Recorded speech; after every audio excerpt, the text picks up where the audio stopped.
lost his wife, lost his job, and drowning in debt. That was Alex Kincaid's life. The only inheritance he received from his estranged engineer father was a rusty, worthless warehouse his sister urged him to abandon. But when he and his loyal dog, Max, arrived, they didn't find scrap. They found a high-tech workshop, perfectly preserved, and beneath a tarp was $1 million secret, a secret his father had sacrificed everything to hide. And now, that secret is out. The Portland rain was a steady drum against the apartment glass, a sound that matched the flat, gray rhythm of Alex Kincaid's life. For 6 months, the silence inside these walls had been heavier than any storm. It was a silence shaped by absence, punctuated only by the soft click of dog nails on the hardwood floor or the deep sigh of his companion. Alex sat at the kitchen table, staring at a stack of mail, mostly bills, pale blue and windowed, reminders of the illness that had taken his wife, Sarah, and dismantled his life. He was a man hollowed out by grief. At 38, his eyes looked older, bruised by exhaustion. His old EMT logo hoodie, once a source of pride, now just hung on his frame. He hadn't just lost Sarah, he'd lost his job, his focus, and any sense of the man he used to be. A gentle pressure met his knee. Alex looked down into the intelligent, steady gaze of Max, a 6-year-old German shepherd. Max's coat was a striking blend of thick gray and white fur, and his temperament was as solid as his build. He was Sarah's gift, brought home as a puppy to keep his stubborn handler safe. Now Max was the only thing keeping Alex tethered to the world. The dog nudged his hand, a silent, persistent command for contact. Alex scrubbed the thick fur behind Max's ears, his anchor in the empty apartment. The phone's shrill ring cut through the silence. He ignored it. It stopped, then immediately buzzed with a text.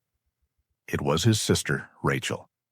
Alex sighed and answered when she called back. "Alex, you have to check your messages. Did you get the lawyer's letter?"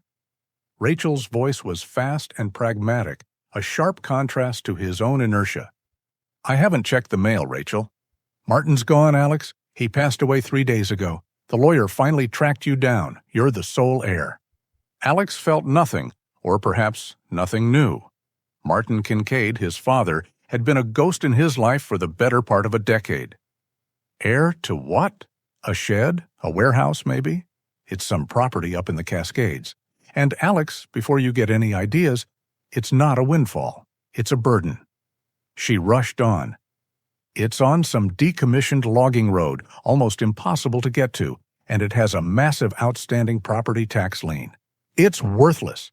I need you to sign the release forms so we can just let the county seize it. It's just more debt we don't need. Alex's gaze drifted back to his own mountain of debt. Martin? The man was an engineer, a man of cold logic and theory, who had never understood his son's hands-on profession. "You're still patching holes, son?" Martin had scoffed the last time they spoke years ago. "Being an EMT is just tactile. It's not a solution." The words still stung, a perfect summary of the distance between them. "Alex, are you listening?" I'll go see it," Alex said, the words surprising him. "What? Why? It's a waste of gas." "I have to see it," he repeated, not bothering to explain the sudden, dull need for closure. He needed to see the final, worthless legacy of the man who thought he was worthless. He hung up and looked at Max. "Well, boy," he whispered, his voice rough from disuse. "Looks like we're taking a drive." Max's tail gave a single, hopeful thump. Alex stood, grabbing the heavy industrial-style keys that had arrived in a legal envelope 2 days prior, the keys to his father's final, complicated secret. The drive took 2 hours, pushing deeper into the Cascade foothills until the paved road dissolved into gravel. Finally, Alex reached the decommissioned logging road his sister had warned him about. It was less a road and more a memory, choked by ferns and scarred by washouts. Alex's old truck protested with groans and shudders until, at last, the track ended at a high, sagging chain-link fence. Beyond it stood the warehouse, It was a massive windowless box of corrugated metal, its surface bleeding long trails of rust. "Worthless," Alex muttered, the word tasting like ash. Max, sitting in the passenger seat, let out a low, uneasy whine. Alex got out, the damp, cold air biting at his face. The main sliding door was secured not with a simple padlock, but with a complex industrial locking system. It took him several minutes of wrestling with the heavy, strange key before the sound of heavy tumblers clicking echoed flatly in the silence. He put his shoulder to the door and shoved. It slid open with a smooth, perfectly balanced metallic sound, revealing a wall of absolute darkness. Alex pulled out his phone, switching on the flashlight. The beam cut through the black, and he froze. This was no woodshed. His light swept across a vast, immaculate concrete floor. He saw lathes, milling machines, and complex electronics workstations, all organized with obsessive precision. Tool chests were aligned perfectly. It was cleaner than any operating room he'd ever been in, and the air was cool, dry, and sterile. The damp, moldy scent of the surrounding forest stopped at the door. Then he heard it, a low, constant hum. He followed the sound to a corner where a bank of large industrial dehumidifiers worked steadily. A thick conduit of wires ran up the wall to the ceiling. Alex angled his light upward. Through a dusty skylight, he could just make out the dark, unmistakable rectangles of solar panels on the roof. His father hadn't abandoned this place. He had built a self-sustaining, climate-controlled vault. This wasn't neglect, it was preservation. The center of the huge space was dominated by two enormous shapes, hidden completely under heavy, fitted canvas tarps. Max, who had been sticking nervously to Alex's leg, suddenly trotted forward. His anxiety seemed to vanish, replaced by an intense, focused curiosity. He moved straight to the corner of the nearest tarp, sniffing deeply at the canvas, his tail giving a low, inquisitive wag. He nudged the heavy fabric with his nose and let out a soft whine, tilting his head. "What is it, boy?" Alex's heart began to hammer against his ribs. The dog's behavior was specific, as if he recognized a familiar scent. Driven by Max's focus, Alex walked to the corner and grabbed the rough edge of the tarp. He pulled. The canvas slid back. Alex's light hit polished alloy, painted in a matte, non-reflective gray. He pulled the tarp further, revealing a massive reinforced tire that stood taller than his waist. He stepped back, sweeping his light higher. He saw a reinforced cockpit, complex sensor arrays, and a stenciled logo on the side. Project Lifeline. They weren't tractors, they weren't logging equipment. They were two massive futuristic all-terrain rescue vehicles, gleaming as if they'd been built yesterday. Tucked behind a massive shelving unit, Alex found a small, Spartan office. It held a steel desk, a single chair, and a row of gray filing cabinets. This must have been his father's nerve center. Eager for any clue, Alex yanked open the first filing cabinet drawer. Empty. He tried the next and the next, all empty. He moved to the desk, pulling the drawers open one by one. Nothing but dust, a few paper clips, and an old dried-out pen. A cold wave of disappointment, sharp and familiar, washed over him. It was exactly what he'd expected. A life kept in secret compartments, with nothing left behind. All that effort, all that precision in the main warehouse, and the office was just an empty shell. It felt like a final cold shrug from the man he never knew. The weight of the last 6 months, combined with the frustration of this empty discovery, suddenly felt unbearable. Alex's legs grew weak. He slid down the wall, coming to rest on the cold, polished concrete floor, and buried his face in his hands. The low, steady hum of the dehumidifiers was the only sound. He felt a soft nudge at his elbow, then another. Alex lowered his hands. Max was standing over him, head cocked, his dark, intelligent eyes filled with a quiet concern. The dog let out a soft whine and pushed his head insistently into Alex's chest, demanding to be held. A rough, dry sob escaped Alex's throat. "It's just nothing, boy," he whispered, wrapping his arms around the dog's thick neck. "It's all just nothing." He sat there for a long time, grounded by the simple, solid warmth of his companion. He absently stroked the thick fur on Max's back, his breathing slowly steadying. His gaze was unfocused, drifting across the floor. He found himself staring at the underside of the heavy steel desk. From this low angle, something looked wrong. He saw a small, bright scratch mark near a seam that didn't belong. It wasn't part of the desk's normal construction. It looked like a panel. Curiosity cut through his grief. He released Max and crawled on his hands and knees. The panel was well hidden, flush with the metal. He ran his fingers along the seam until he felt a small, recessed latch. He pressed it. With a quiet metallic click, the panel popped open. Inside was a small, hollow space. It wasn't empty. It held a thick, leather-bound journal and a set of rolled technical documents marked Project Lifeline and Department of the Interior Wildfire Assessment. His hands trembled as he opened the journal. The first page was filled with Martin's precise, angular handwriting. He began to read, and the empty shell of his father filled with light. He read about the project, a private partnership with the Department of the Interior to build rapid response vehicles for wildfire crews and disaster zones. He read of Martin's passion, his belief that these machines could save lives. Then the tone changed. An entry from 2019. Project canceled, a shift in political priorities.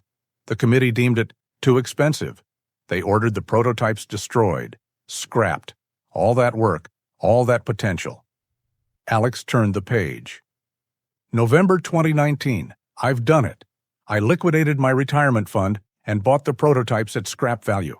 They think I'm a fool, but I cannot let them destroy this. This technology is too important. I will keep them safe. One day, the world will need them. Alex looked up, stunned. His father hadn't been hoarding junk. He had sacrificed everything he had to save these vehicles, protecting them in this steel vault until their time could come. Alex drove back to town in a daze, Martin's journal heavy on the passenger seat. He found the name Dr. Evelyn Reed mentioned multiple times, always with notes of deep respect. He found a number for her at Oregon State University and left a trembling message for the retired professor. She called back within an hour, her voice sharp and inquisitive. When Alex mentioned Project Lifeline, she went silent for a moment. "I will be there tomorrow at 9 a.m., she said, and hung up. She arrived exactly on time, a small, bird-like woman in her 70s, with penetrating eyes and a no-nonsense tweed jacket. Dr. Evelyn Reed walked past Alex with a curt nod and went straight to the vehicles. Max, sensing no threat, gave her a respectful sniff and then lay down near the doorway. Dr. Reed walked a full circle around the first ATRV, her hand tracing its alloy skin. "He did it," she whispered, her voice cracking slightly. "That magnificent, stubborn fool. He actually saved them." She turned to Alex, her eyes bright with a sudden, fierce energy. "Mr. Kincaid, do you know what these are? This isn't just a vehicle. This is a complete mobile solution, Martin's stabilization system. It was 20 years ahead of its time. This telemetry unit, we designed it to predict wildfire behavior based on real-time atmospheric data.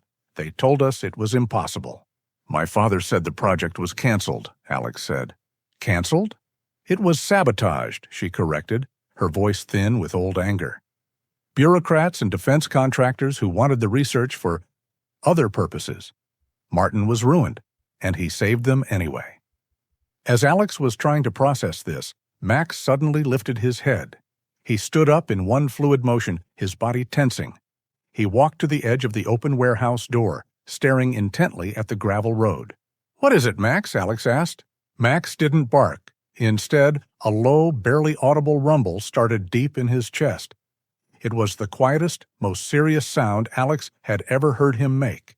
A few seconds later, Alex heard it too, the sound of tires crunching slowly on the gravel drive. A nondescript, dark blue sedan rolled to a stop 50 feet away.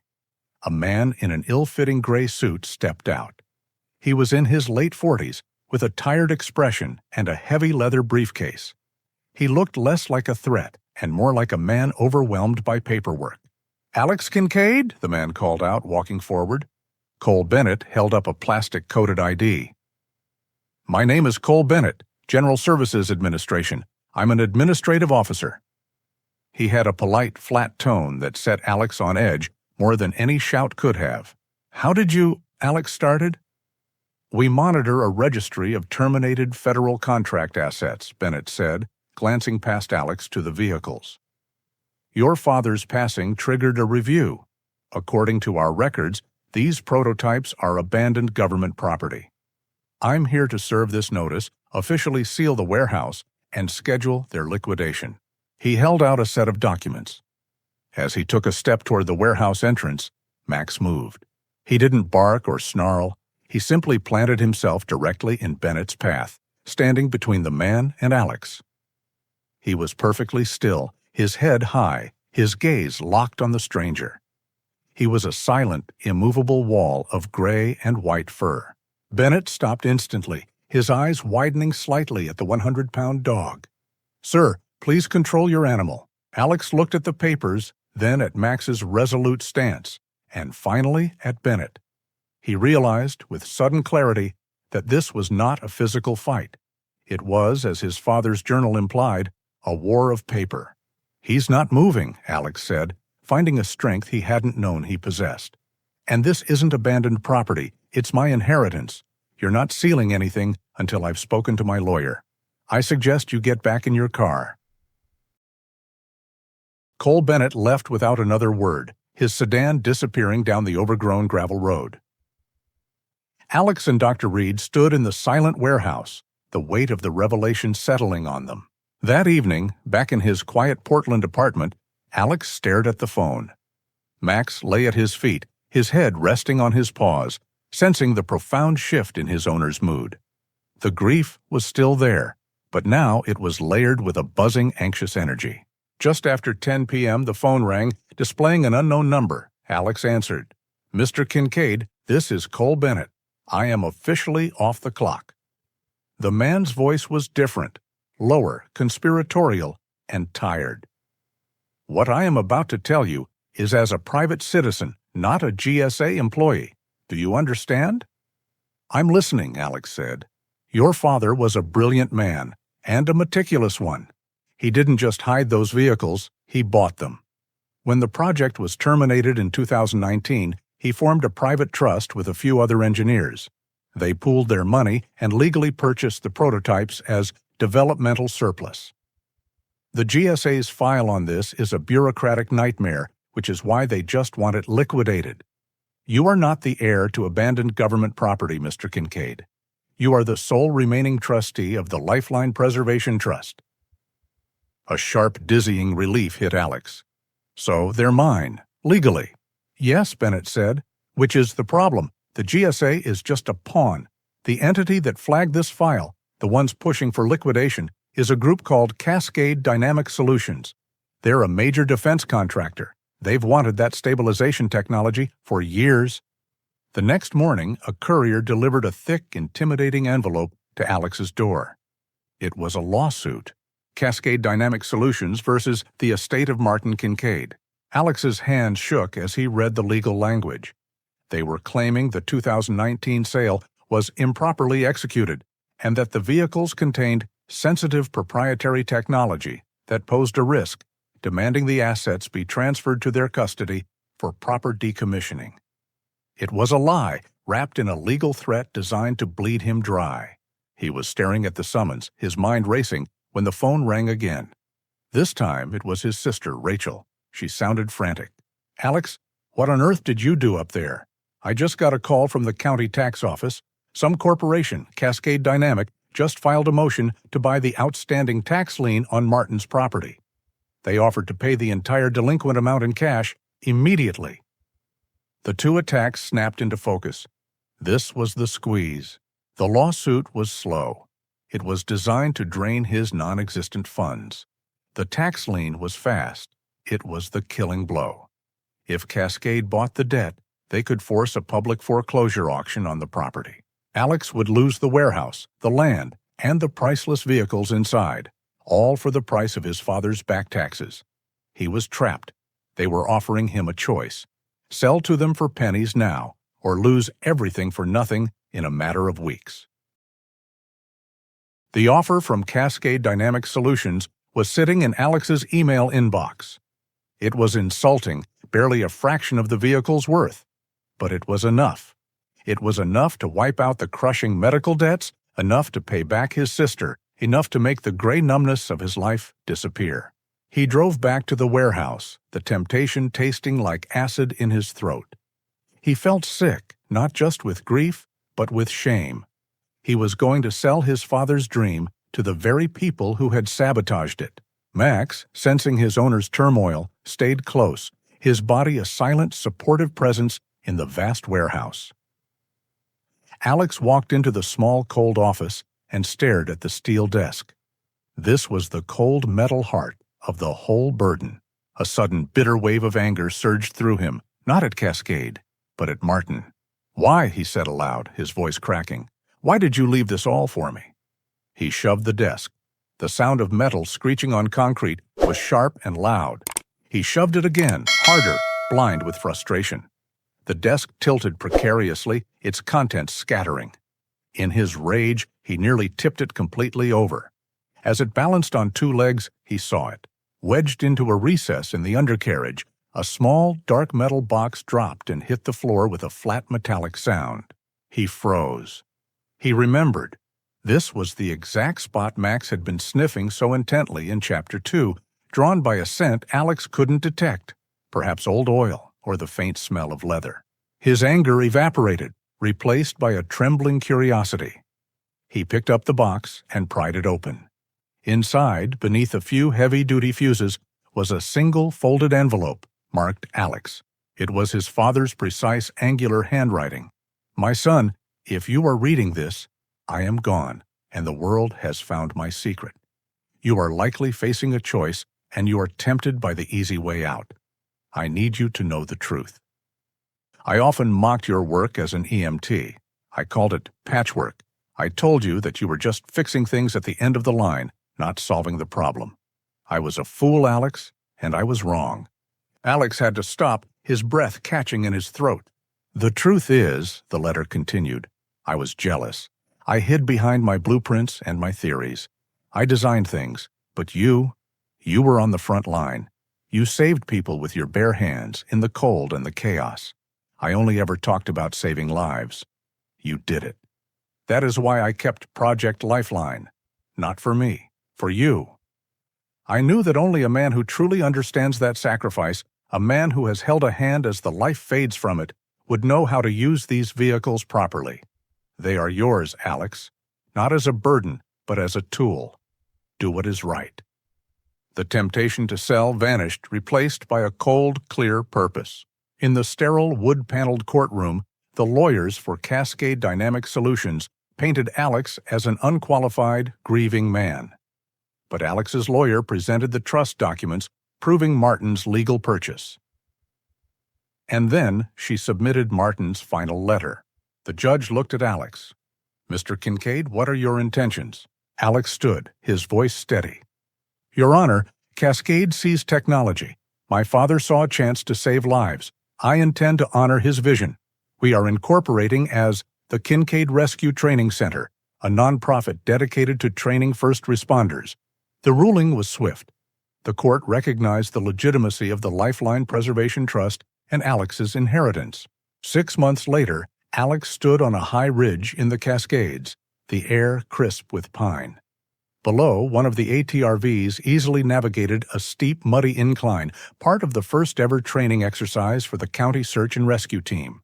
He felt a familiar pressure against his leg. He looked down at Max, who sat beside him, gazing out over the valley. The emptiness Alex had felt for so long was gone, replaced by the solid weight of purpose. He was continuing a legacy. Alex and Max's story is a powerful reminder that our true inheritance is often not what is left to us, but what is left inside of us: purpose, loyalty, and the courage to start again.